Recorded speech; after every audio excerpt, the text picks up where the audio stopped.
اس کے ساتھ ہی یہ عجیب و غریب باتیں کیوں ہوتی ہیں؟ دولہا صاحب آ گئے، دلہن کو گھبرایا ہوا دیکھا، کچھ دیر دلجوئی کی اور پھر سو گئے۔ خراٹے لینے لگے، وہ دلہن بنی دل ہی دل میں رونے لگی۔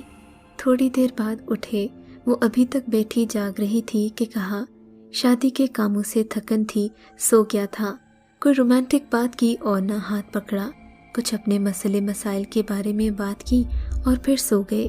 اس نے تو سر پکڑ لیا کہ تصور میں پیار و محبت کوئی آسمانی تحفہ تھا۔ وہ بہت آرٹسٹک ذہن کی مالک تھی، مگر عشق و محبت کے رموز سے ناواقف تھی کہ ابھی تو بہت کم سن تھی۔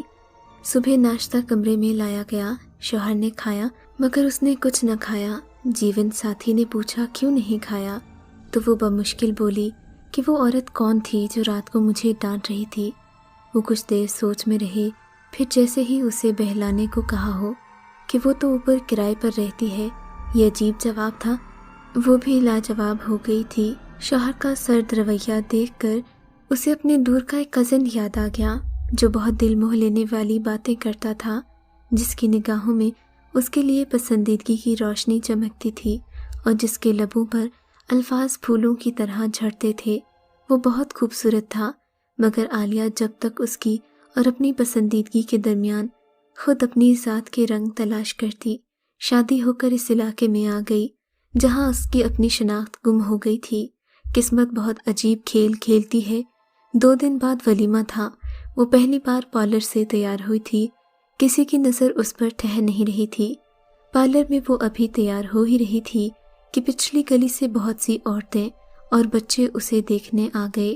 حیرت میں وہ تب آئی جب ایک عورت نے کہا کہ کل رات میں نے خواب میں دیکھا تھا کہ ایک بہت خوبصورت سی لڑکی دلہن بنے پارلر میں آئی ہے۔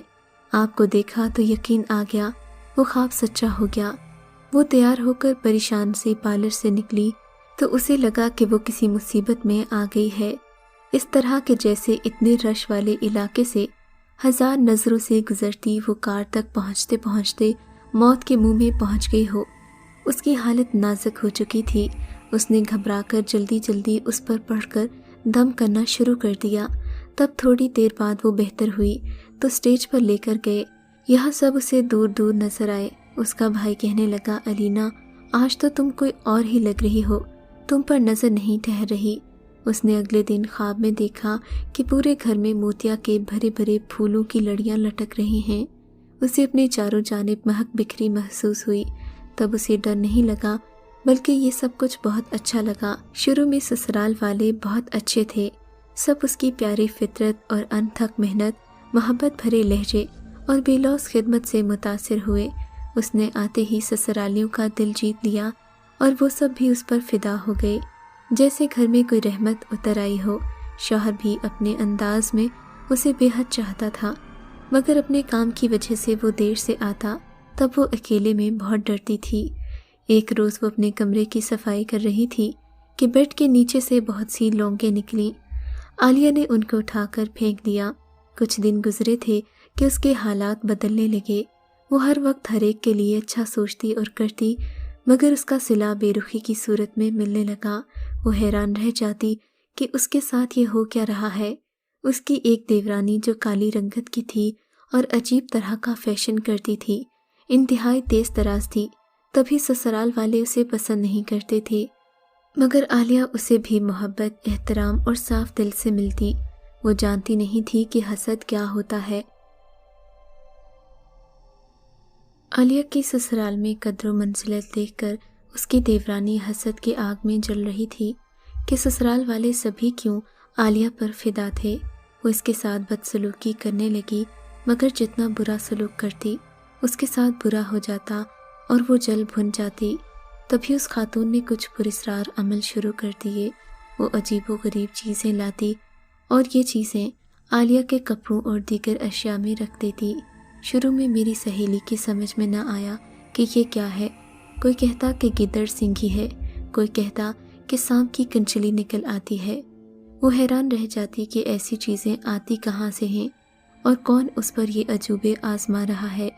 وہ روزانہ پریشان رہنے لگی۔ میکے اور سسرال، حتیٰ کہ اب تو اس کی اولاد بھی اس سے بیزار نظر آتی۔ وہ سب ایک گھیرے میں رہتے اور یہ بالکل تنہا، لاغر اور بیمار، جیسے طرح طرح کی اذیتوں میں ہو۔ یہی وہ دن تھے جب میں نے سنا کہ عالیہ بیمار ہے اور میں اس کی عیادت کو چلی گئی۔ وہ واقعی زرد مرجھایا ہوا پھول لگ رہی تھی، جیسے کسی کا مشن ہو اس خوبصورت اور معصوم لڑکی کو نیست و نابود کرنا۔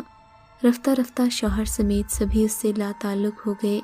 ابھی وہ صرف 26 سال کی تھی کہ 4 بچے ہو چکے تھے، 1 بیٹی اور 3 بیٹے۔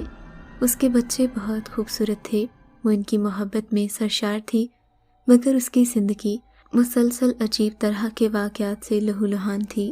اسے محسوس ہوتا تھا کہ جیسے وہ بربادیوں سے گزر رہی ہے۔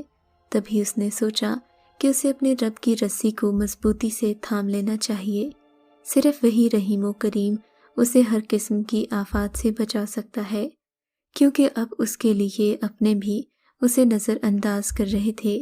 تنہائی کے کنویں میں کوئی اسے دھکیل رہا تھا، وہ ٹوٹ ٹوٹ کر بکھرتی رہی تھی، مگر شوہر نے مڑ کر بھی نہیں دیکھا۔ سوائے صبر کے کوئی چارہ نہیں تھا۔ جب حالات پہلے کی طرح بگڑنے لگے تو اس نے جائے نماز پکڑ لی، مگر اب تو نماز میں بھی وہ سکون نہیں تھا۔ یا تو وہ پڑھتے ہوئے بھول جاتی، یا نماز کے لیے کھڑی ہوتی تو اس پر اتنی گھبراہٹ طاری ہوتی کہ یکسوئی سے پڑھ نہ سکتی، سانس اکھڑنے لگتی اور اتنی کمزوری محسوس ہوتی کہ نہ اس سے کھڑا ہوا جاتا اور نہ ہی بیٹھا جاتا۔ جی کرتا کہ نماز چھوڑ دے، مگر وہ اپنے اللہ سے ہمت مانگتی اور اللہ ہمت دے دیتا۔ عالیہ کی والدہ نے جب یہ حالت دیکھی تو اسے ہاسپٹل لے کر گئے۔ ڈاکٹر نے ٹیسٹ کرائے، سب کچھ کلیئر آیا۔ رات کو سوتے ہوئے عالیہ کو اکثر خواب آتا کہ کچھ لوگ اس کے سر میں کیل ٹھونک رہے ہیں اور خوب ہنس رہے ہیں۔ ایک روز وہ نہا کر تیار ہوئی اور جانے کس وجہ سے چھت پر چلی گئی۔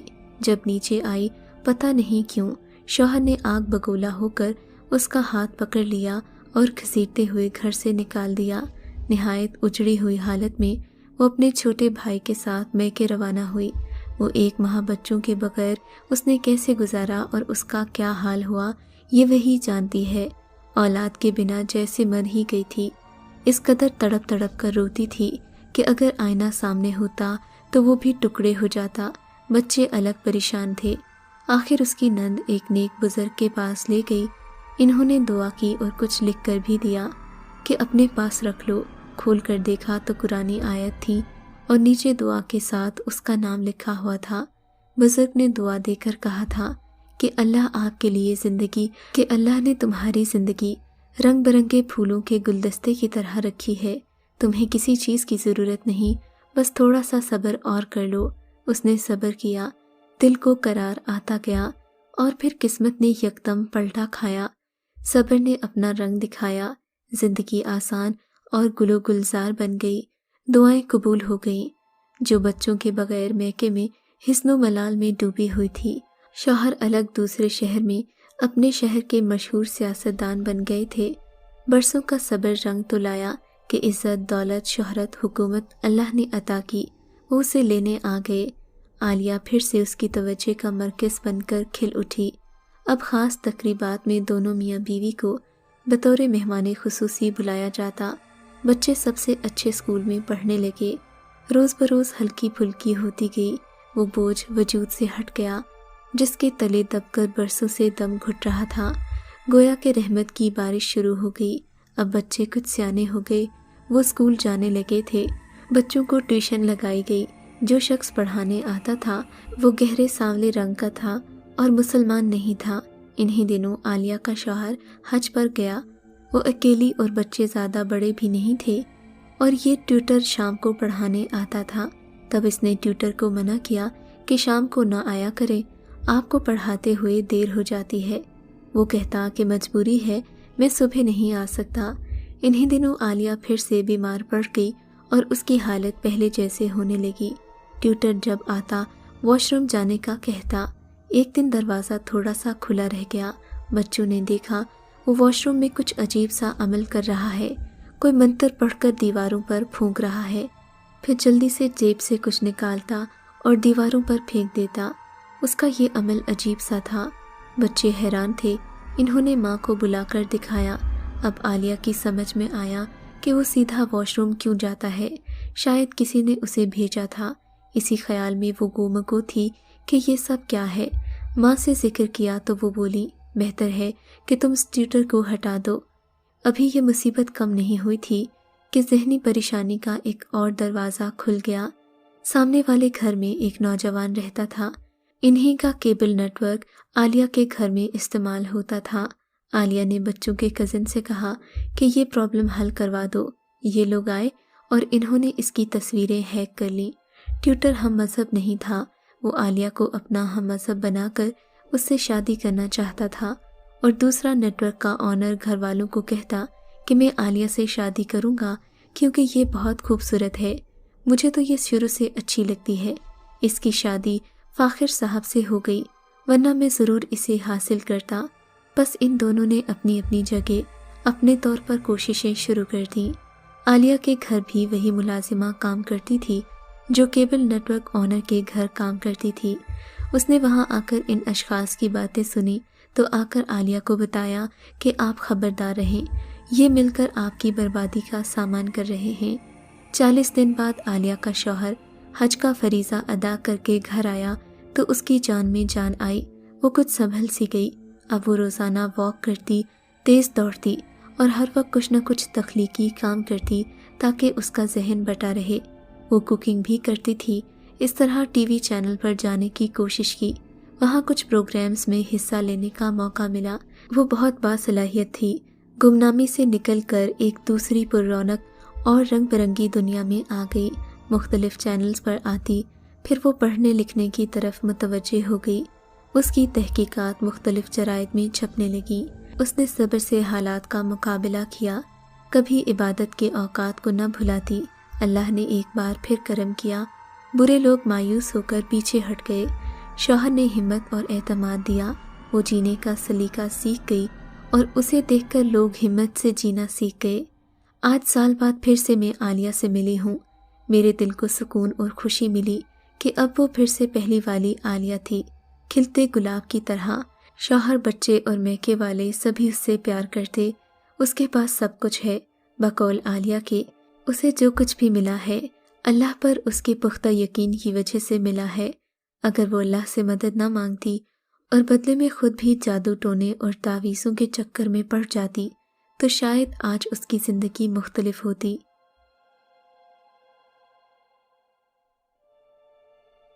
اگر آپ کو یہ کہانی اچھی لگی ہے تو اس ویڈیو کو لائک کیجیے اور اس طرح کی مزید ویڈیوز دیکھنے کے لیے ہمارے چینل کو سبسکرائب کیجیے۔ اور ہاں، اگر آپ کی کسی دوست، رشتہ دار یا بہن کے ساتھ خدا نہ کرے ایسا کوئی واقعہ پیش آیا ہے تو ہمیں کامنٹ سیکشن میں اس کے بارے میں ضرور بتائیے۔